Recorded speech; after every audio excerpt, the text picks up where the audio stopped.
Hi, everyone, and welcome to our Monday show, Two Arab Journalists, One Levant. Hi, Dawood. How are you? Where are you now? What's happening in Washington What is happening in Washington? or Switzerland? Switzerland. Well, let's talk a bit about what's happening in the US in general, which is the World World Cup. Cup. Yes. And I thought maybe we'll start with something a bit lighter, although the World Cup can get political sometimes. But I think it's exciting time, and people in our region want, good news. And for me, I think as a Jordanian, I was really happy to see Jordan play for the first time ever in the World Scored Cup. a goal. They did score a goal. And another thing for me that I noticed, which is sort of like the national pride Yeah. that Jordanian displayed, and kind of they unified against whatever issues they have, and they all unified around this world event. They had the And Roman theater full in downtown Amman. exactly, and I saw And the the prime Roman. minister came and other people came. They're going to do it tomorrow morning as well.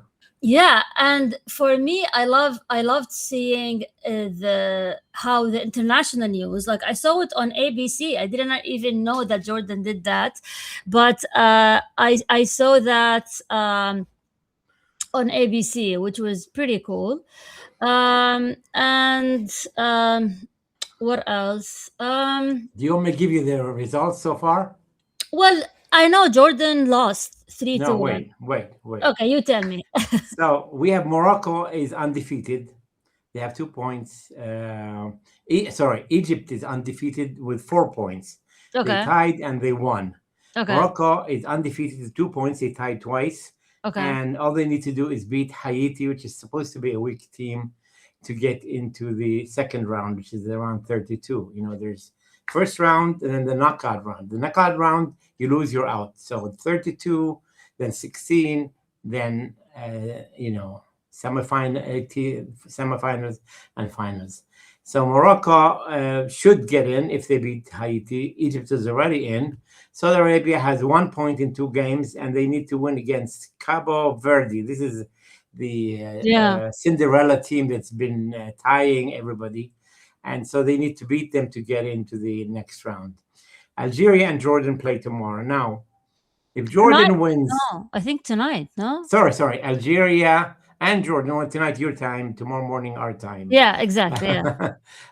If Jordan wins and then loses to Argentina, they will be in third place, and there's 8 seats of third place teams that can go into the next round. And it's possible that if Argentina beats Austria, they would already guarantee their seat in the next round, and they might send in their second team, which would allow Jordan maybe to tie them or something. And if Algeria wins and goes on to win or tie Austria, they'll also advance. But the worst result, Natasha, is if Jordan and Algiers tie, because then neither team really would have a chance of advancing. So any tie is really bad for the Arab. So we can only hope for a win for Jordan. Win either team for the Arabs. Now Jordan, Yeah. of course, we want Jordan to win, but if you're thinking of pan-Arab, then you want at least a win. Either team will win rather than tie.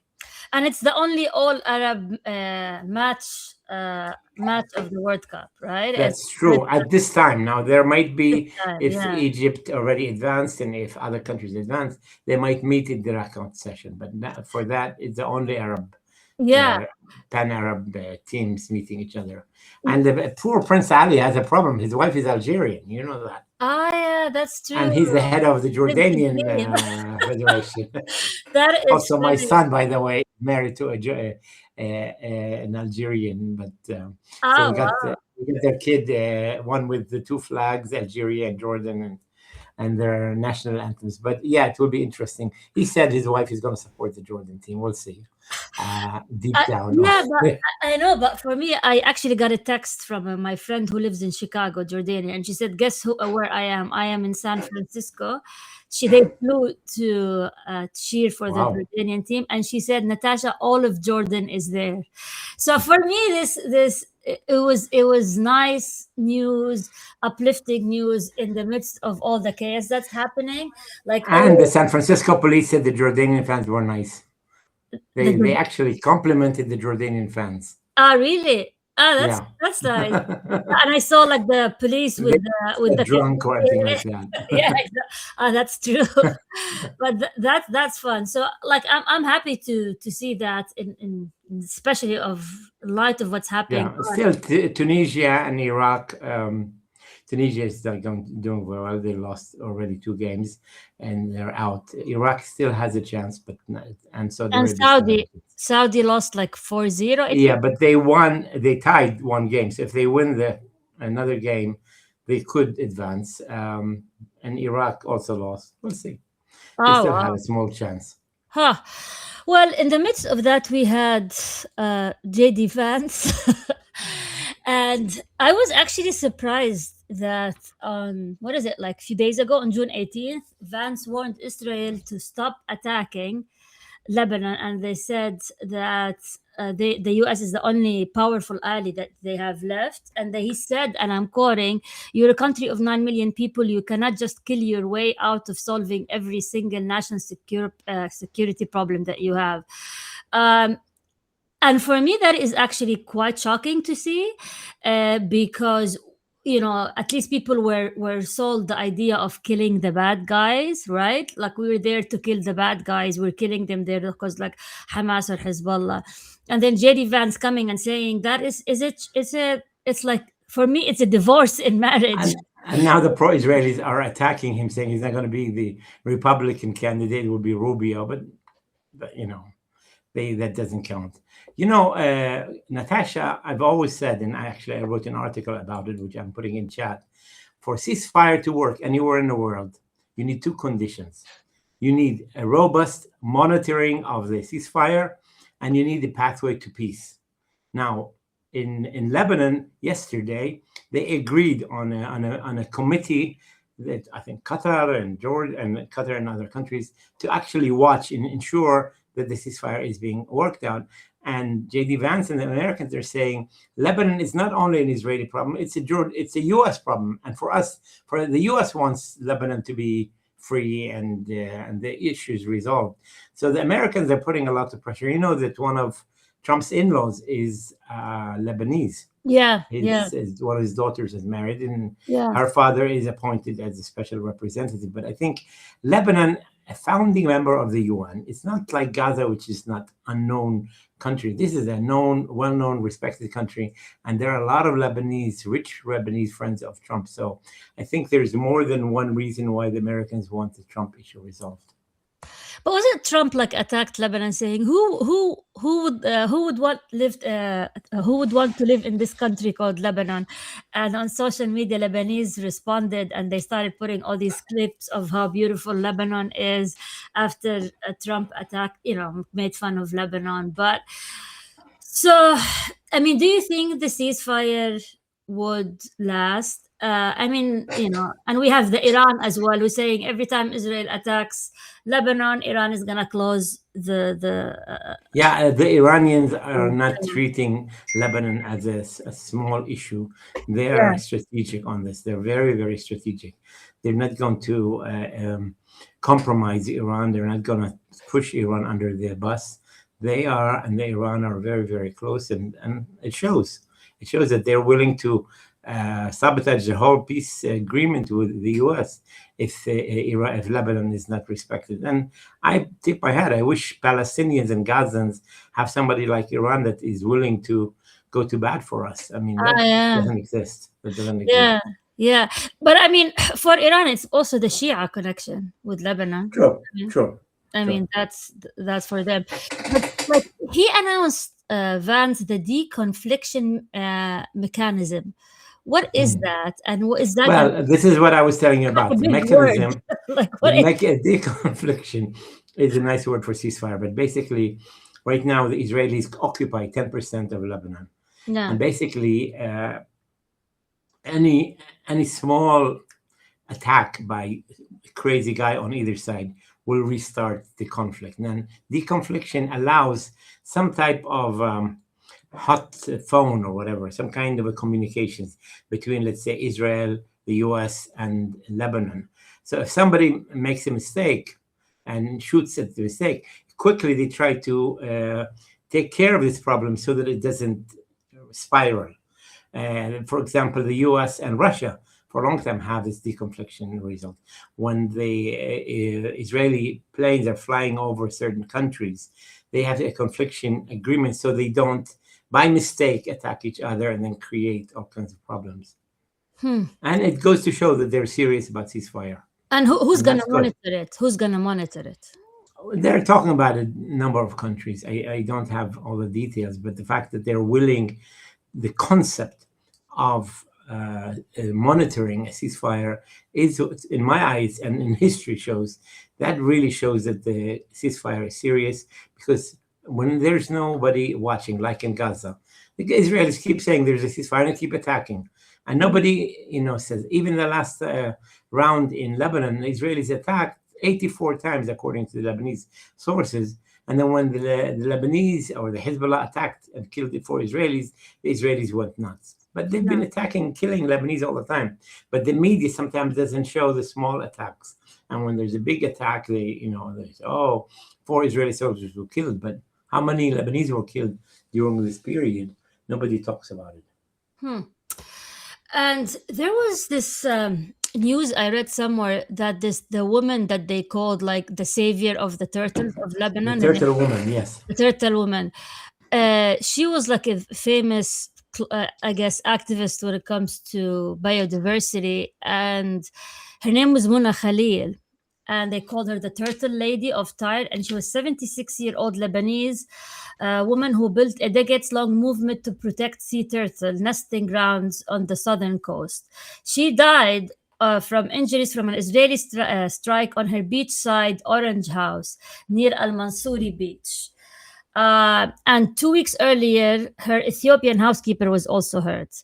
So why would the Israelis target the house of a 76-year-old woman who's protecting the turtles? Um, I don't know. I have to ask the Israelis. But we have heard that the Israelis are using AI funded or AI programmed software to determine the bank of targets. They ran out of targets. So they use the software AI support called Gospel or something like that. They use it in Gaza.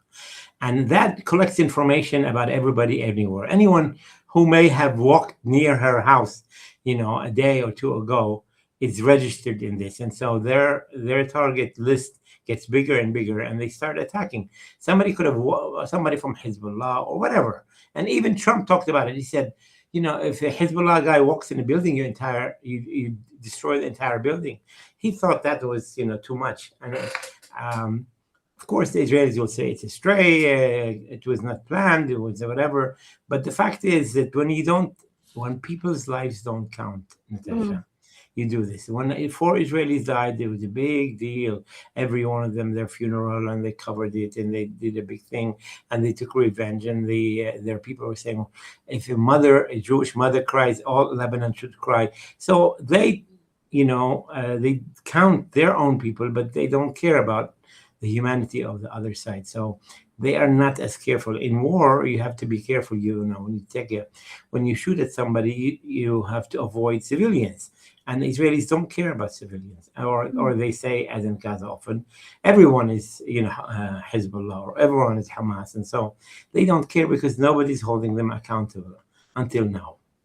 Yeah, yeah. I was like, I think of the U.S. media and reporting.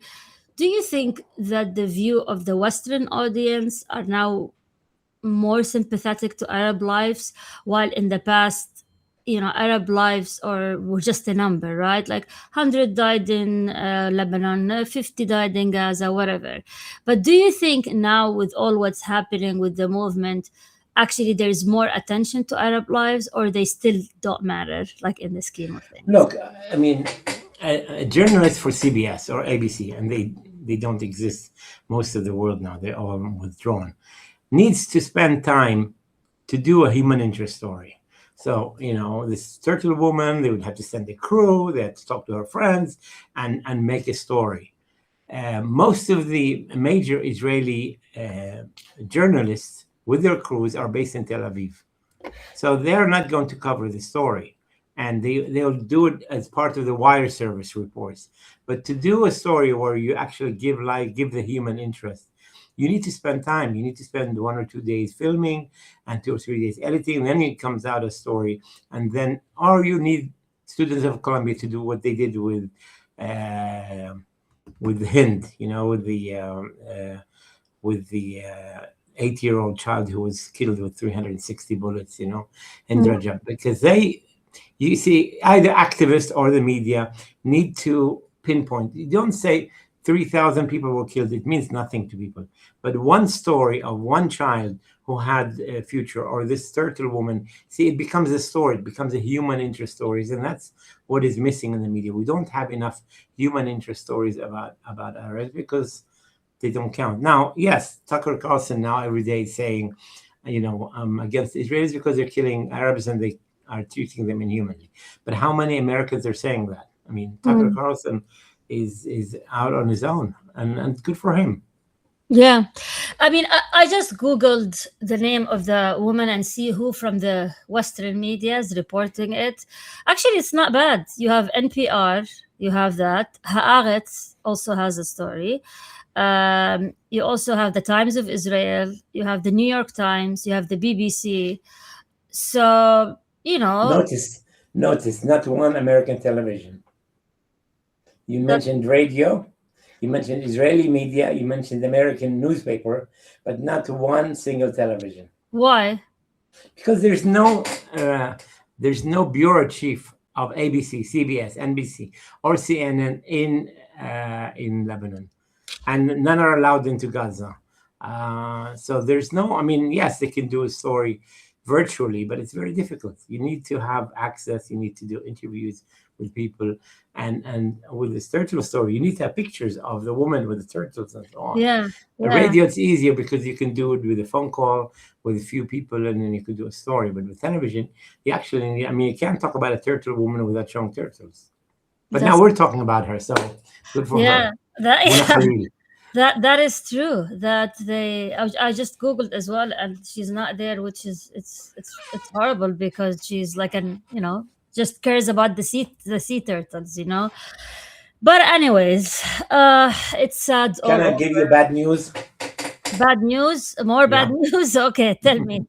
um, there's a big overcrowdedness at the King Hussein Bridge. Yeah, yeah. People are returning, and it's full of people, and the people cannot get in because Israel is restricting the number of people that come, the number of hours that the bridge is open. And the Jordanian minister went down to the bridge on Sunday, and he said, "This is zbale. This is garbage."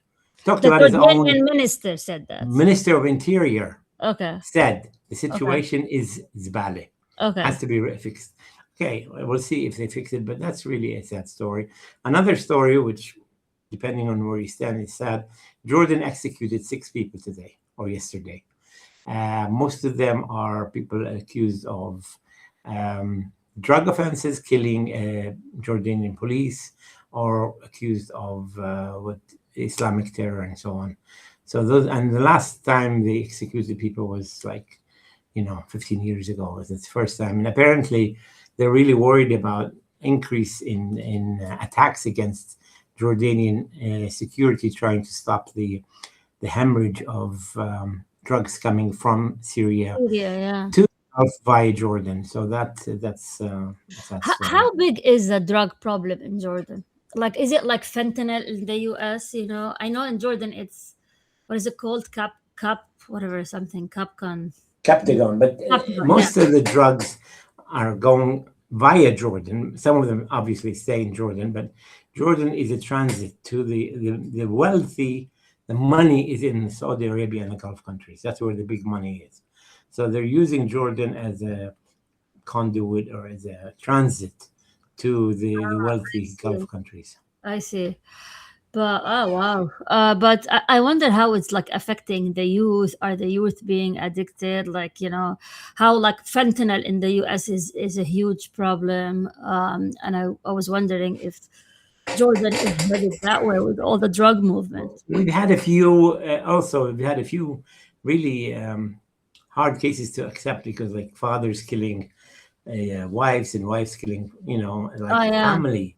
Been a lot of increase in family-based killings. Some Oh, of it, people say, has to do with a member of the family being on these drugs, but and they I were don't like know if. hallucinating, and that's Yeah, why they. Oh wow.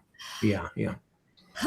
Well, another if we're gonna continue, but what is happening in Hebron these days? I've been trying to read, trying to understand, but there's like some sort of an agreement called the Hebron Agreement, and the Israeli finance minister decided that he wants to strip the Palestinian Hebron municipality from its authority over the project. Over And the they, Abraham yeah, Mosque.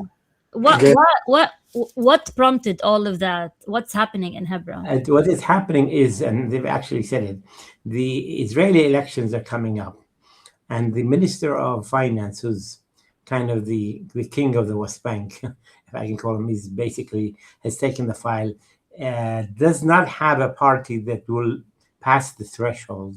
And even the coalition headed by Netanyahu is not looking good in winning the elections.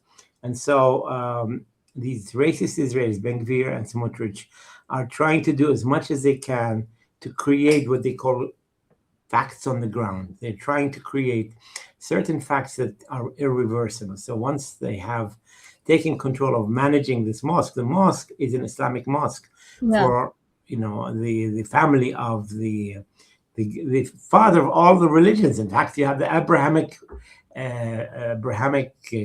thing, which shows that Muslims, Christians, and Jews look up to Abraham. So the mosque has been run by the Palestinian Waqf for many years.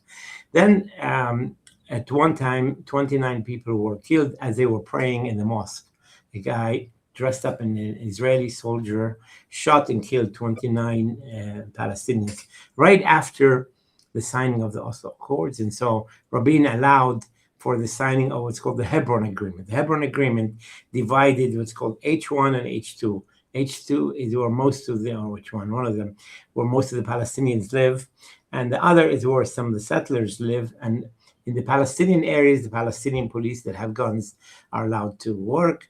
In the Israeli area, the Palestinian police are not allowed, but the Israeli police are in the center of Hebron, where the shops used to be, so they had to move the shops, and where the mosque is. And so the mosque has now been the center of the Israeli attempt to cancel the Hebron Agreement. And, all the agreements, the Hebron Agreement, the Oslo Agreement, were sponsored and witnessed by the US. Mhm. President Clinton was a sponsor and witness, and yet nothing has happened in terms of the American intervention because, the White House is busy with Iran, busy with Lebanon, busy with Ukraine. The last thing on their mind is to worry about Hebron, And so they're getting away with. The only ones who are trying to make a place for themselves are the Europeans. The Europeans are starting to gather confidence and not depend always to be following the Americans.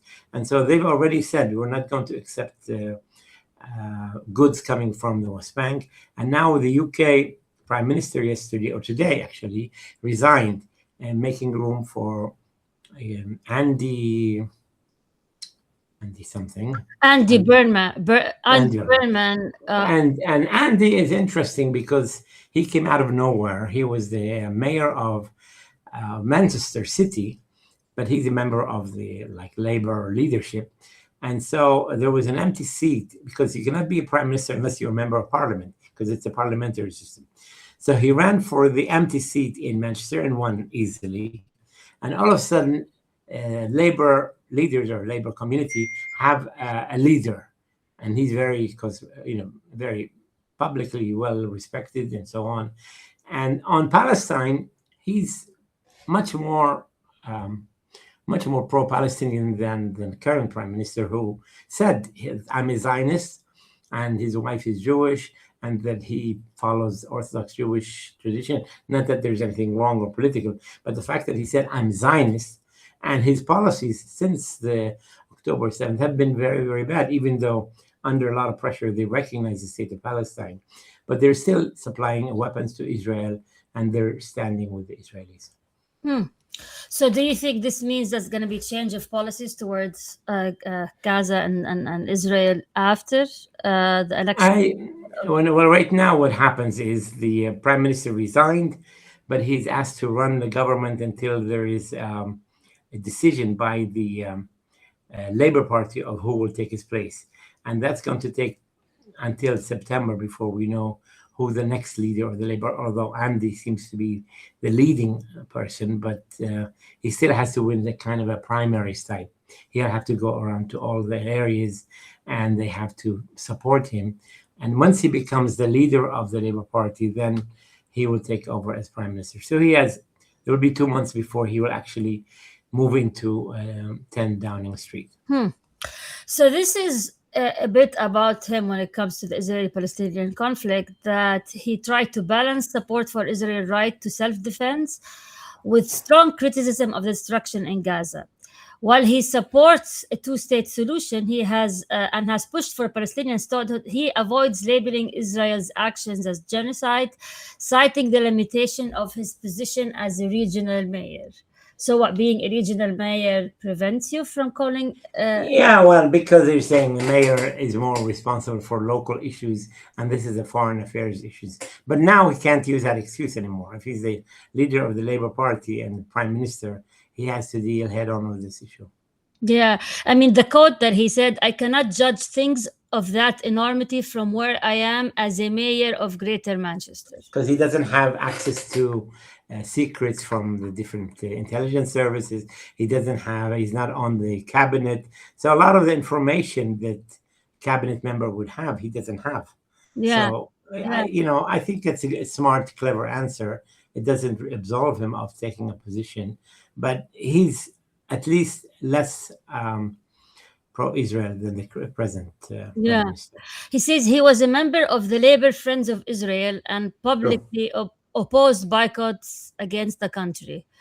And these past position and his steadfast engagement with the Jewish community in Greater Manchester have been widely covered by outlets such as Haaretz and the Jerusalem Post. We'll see. I mean, we had Corbyn, very pro-Palestinian. Now we had Steinmeier, very pro-Israel. I think he's probably going to be somewhere in between, which is actually good. So, and what's happening with Iran now? I mean, honestly, I cannot follow anymore.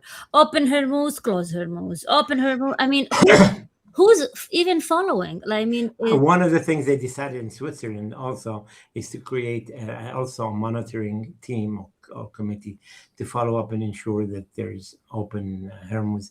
I think the Iranians are using it to pressure the U.S., to pressure Israel to stop the attacks in Lebanon. And I think, I tip my hat for a country that is willing to give up its own peace agreement because of one of their allies is being hurt. And that's commendable. I wish, as I said, there would be somebody like that supporting Palestinians to that degree.